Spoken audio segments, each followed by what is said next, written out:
Hello price Lord. இன்றைய கர்த்தருடைய வார்த்தை சங்கீதம் 119 அதிகாரம் 71 வசனம். நான் உபத்திரவப்பட்டது எனக்கு நல்லது, அதனால் உமது பிரமாணங்களை கற்றுக்கொள்கிறேன்.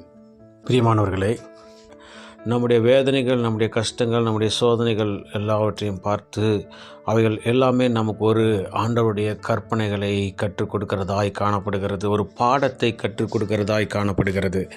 ஆகவே எப்பொழுதுமே ஆசீர்வாதம் செழிப்பு என்பதை நாம் அனுபவித்து கொண்டே இருக்கும்போது ஆண்டவருடைய மகிமையை நம்மால் உணர்ந்து கொள்ள முடியாது. ஏனென்றால் ஒரு தாழ்வு நிலையை குறித்து, நம்மை காட்டிலும் கீழே உள்ளவர்களை குறித்ததான எண்ணங்கள் நமக்கு கொஞ்சம் கூட நினைவிலே வராமல் காணப்படும். ஆகவே தான் நாம் ஒரு சில சமயங்களில், ஒரு சில காலங்களில் நாம் சிறிது சறுக்கி கொண்டு கொஞ்சம் பின்தங்கிய நிலையிலே காணப்படுகிறோம், அல்லது தாழ்வு நிலைக்கு கூட ஒவ்வொருத்தர் போகிறார்கள். துன்பத்தின் பாதையிலே, கவலையின் கஷ்டத்தின் பாதையிலே செல்லுகிற ஒரு அனுபவத்தை நாம் பெறுகிறவர்களாக இருக்கிறோம்.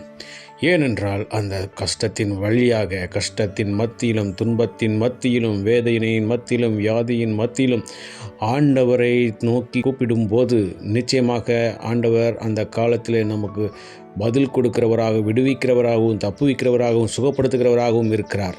ஆகவே தான் வேதத்தில் சொல்லப்பட்டிருக்கக்கூடிய ஆபத்து நாளத்தில் நீ என்னை நோக்கி கூப்பிடு, நான் உன்னை விடுவிப்பேன், நீ என்னை மகிமைப்படுத்துவாய் என்று ஆண்டவர் சொல்லியிருக்கிறார். அது மாத்திரமல்ல, ஆபத்து காலத்தில் நீ சோர்ந்து போவாயானால் உன் பலன் குறுகினது என்று ஆண்டவர் சொல்லியிருக்கிறார். ஆகவே நாம் ஆபத்து காலத்தில், கஷ்டத்தின் காலத்தில் ஆண்டவரை பார்த்து இகழ்ந்து பரியாசம் பண்ணி அவரை விட்டு பின்வாங்குகிற நிலைமையை, மனநிலைமையை நம்மை விட்டு எடுத்து போடுவோம். மாறாக இதன் மூலமாக எனக்கு ஒரு பாடத்தை நீர் கற்றுக் கொடுக்கிற தயவுக்காக உமக்கு நன்றி என்று சொல்லி அந்த துன்பத்தின் மத்தியிலையும், உபத்திரவத்தின் மத்தியிலேயும் ஆண்டவருக்கு நன்றி சொல்லும்போது நிச்சயமாக ஆண்டவர் நம்மை ஆசீர்வதிக்க, அந்த உபத்திரவத்தின் வழியை, உபத்திரவத்தின் பாதையை ஆண்டவர் கடந்து போகும்படியாக நமக்கு உதவி செய்ய வல்லமுள்ள தேவனாக இருக்கிறார். ஒரு சில நாட்களில், ஒரு சில சமயங்கள் நமக்கு நம்மை சரிப்படுத்துவதற்காக கூட அந்த உபத்திரவங்கள் வரலாம்.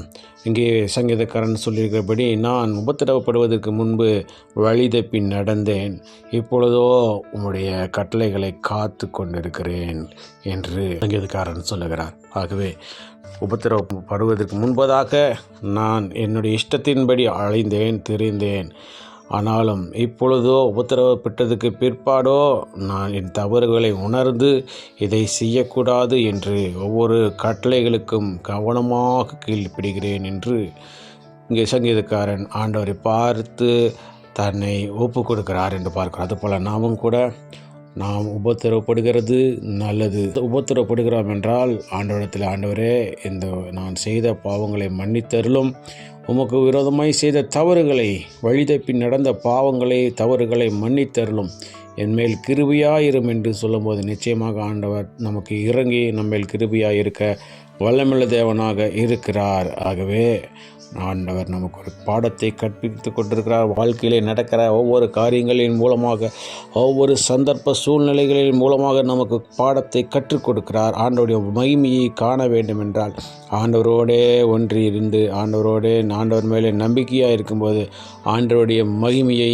மகத்துவத்தை, வல்லமையை நிச்சயமாக காண்பீர்கள். விசுவாசிப்போம், பிரார்த்தனை செய்வோம்.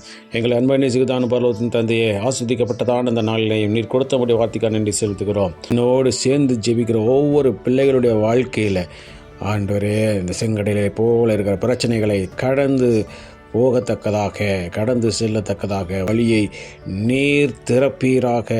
செங்கடலை பிளந்த தேவன் பாதகமான சூழ்நிலை பிளந்து சாதகமான சூழ்நிலையாய் மாற்றி தருவீராக.